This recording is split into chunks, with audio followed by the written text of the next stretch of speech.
විචාර නම් හොඳයි. අනිත් ඒවා සමකට ගන්න පුළුවන්. මට දැන් උගේ නමවක්වත් මතක නෑ.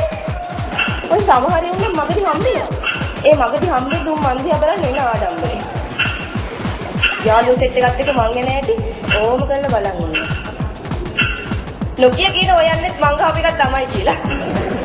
ඇත්තමයි පව් කියලා හිතනවා. මොකද උදාන්නේ හෙල්ලොක්ක උඩට උඩ හිනානවා කියනවා. අපිට ඉතින් ඔක එකපාරට පාරේ දැනගන්න දෙයක් නෑනේ. ඒකන්ට පුරුදු යන්න හදන්නේ. හරි ලොකුයි. ඔහොම ඉඳලා කවුරු හරි එක කෙල්ලෙක් කියලා ඔක්කොම කපාපා. මොකද ඒ කියන්නේ හැමෝටම කීකේ හිනානවා නේ. ඉතින් එච්චරයි බා.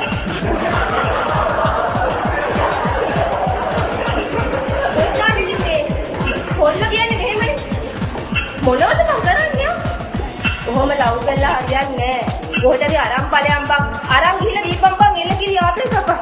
මන්න අරන් ගිහලා දුන්නා මචං නියම සැප. ඒ කියපුව ජීවිතේට පිට යන්නේ. එහෙම කිව්වොත් කටින් වෙන කොල්ලෙක් එක්ක. කොහොම හරියට ගන්න සොයක් නෑ.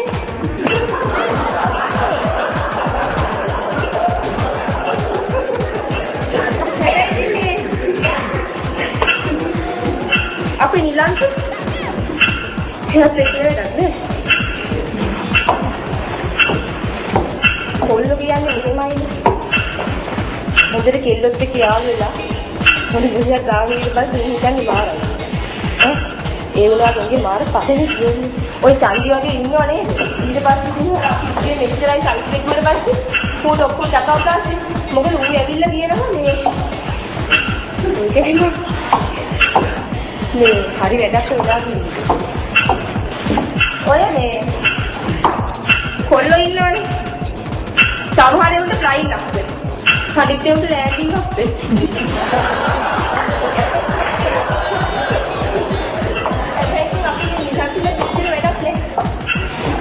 හොඳට දඟලලා කරනවා වැඩේ නා කරනවා මිනිහා හිතේ මාර ගේමක් ඉන්නවා වගේ නෝනේ අමාරුට දෙතියි කොල්ලෙක් ලැබිලා